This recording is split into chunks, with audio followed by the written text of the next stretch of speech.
when I was a little kid in school, and we used to write, and this might be a little, too old for some of y'all young folks, but used to write down, hey, do you like me, yes or no? Most of the times I wrote down, do you like me, yes or no, and passed it to a girl, I got a yes back.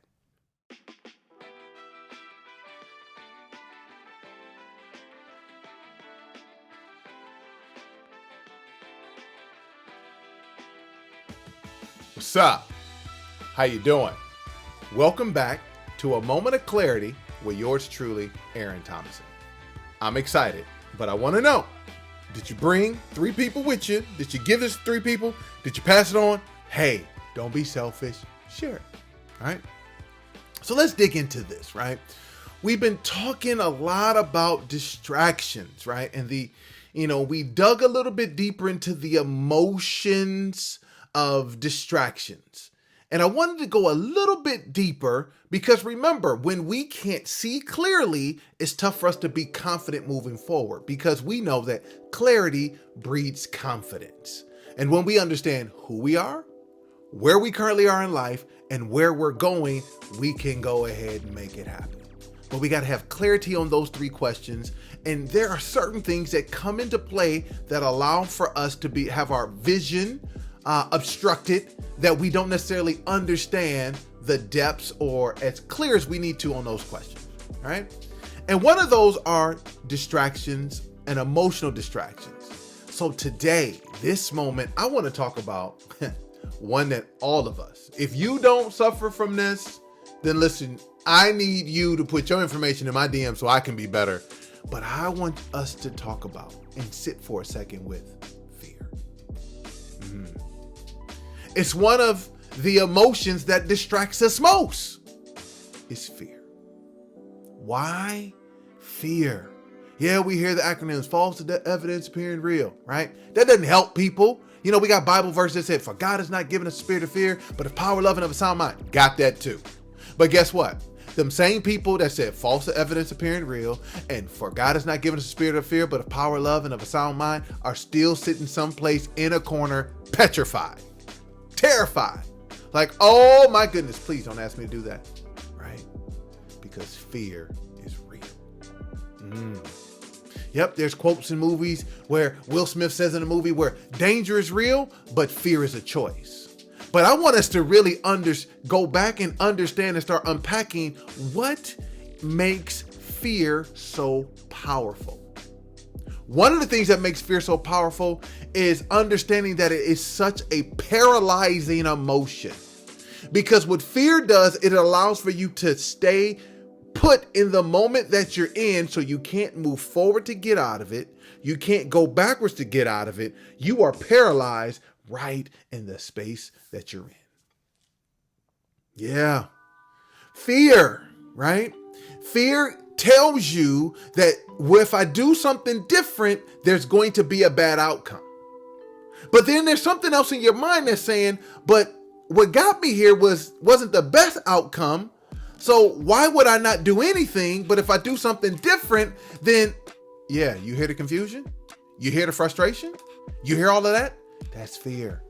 That's the power of fear. It's paralyzing because it allows for it to cloud your perspective, so there's no clarity, and it allows for that lens or that dirty lens of the emotion to then cloud who you are, where you are, and ultimately where you have the opportunity to go.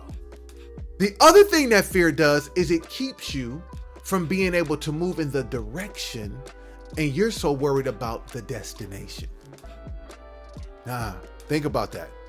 And see, many of us, if we're super analytical or we kind of a little slower with getting started, or maybe we've done some things where we've just kind of jumped out there and got our feelings hurt or made some mistakes. Either one of those kind of types of personalities, what happens when you're so concerned about the destination as opposed to the direction, what it does is it keeps you from moving forward. Because unless you got all the steps figured out, unless you can be control of the if, then, that, be that as it may, maybe this, maybe that, unless you can be in control of any of that, you don't want to move forward. Because the fear of the unknown is greater than the placement or the uncomfortability of your present moment or the familiar. See, that's what fear does. Fear allows for us to stay uncomfortable in a present moment that we can't settle in, but we're too nervous or we're too apprehensive to move forward to change our reality. Because we're going from the familiar to the unfamiliar. So here's what I want you to think about. Knowing that fear is a paralyzing emotion, it doesn't let us move forward. It doesn't let us move backward. It keeps us right here in the middle, uncomfortable. We don't move in a direction because we're too concerned about a destination. And if we don't have all the steps planned out, we can't do anything different. I want you to think through this last piece for me. The last thing I want you to remember is that action always conquers fear. That's why they came up with false evidence appearing real. Because guess what? When I was a little kid in school, and we used to write, and this might be a little, too old for some of y'all young folks, but used to write down, hey, do you like me, yes or no? Most of the times I wrote down, do you like me, yes or no, and passed it to a girl. I got a yes back. Oh, but in my head, boy, I was like, ooh, she cute. I like her. I like her smile, but I don't know. And in my head, probably for weeks, I wouldn't even do anything because I was afraid that she didn't like me back or would say no.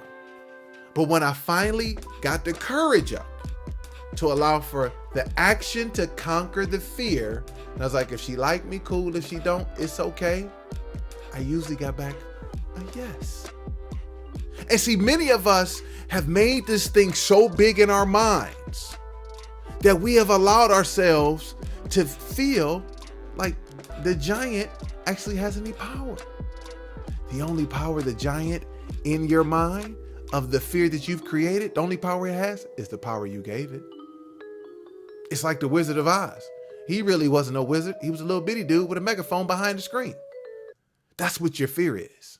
But the only way you're going to figure that out is you have to be willing to move in a direction and allow for the action to conquer the fear. If you want to get unstuck and to no longer be paralyzed in a moment that's uncomfortable, but yet you have some trepidation about moving forward into an unfamiliar space, then I want you to take one step of action to conquer that fear. Because when you start heading in the direction and less concerned about the destination, but in the direction of where you believe you're supposed to go, every time, action conquers fear. And when we can see that it wasn't that big of a deal anyway, clarity begins to breed the confidence necessary for us to succeed and to achieve. Listen, I appreciate you stopping by. As always, do me a favor, share this with 3 people. All right. 3 people that are a little fearful. 3 people that you've been trying to encourage, but they not listen to your voice anymore. Tell them. It's in the video. Let me do the work for you. But I want us also too, in the comments, let me know. Let me know. What are you a little fearful of? And what one thing are you going to do to step in the direction of where you need to go? Though that you don't have all the steps in the to get to the destination clear, but what's the one step you're going to do this week to allow for action to conquer the fear? And listen, if you need a little help, remember, we're in this together. So reach out to me. You got it? DMs. If you got my phone, hit me on that. Email, send me something. I would love to be able to help you find the one thing that you need to do to get unstuck from the uncomfortable place you're in, to move from the familiar of the uncomfortability into the unfamiliar of your destiny and your victory by taking one step to do something in that direction. I would love to be able to help. So listen, remember this, we are in this together. And the only way we're going to get through this is if we stick together. So until next time, I'll see you then.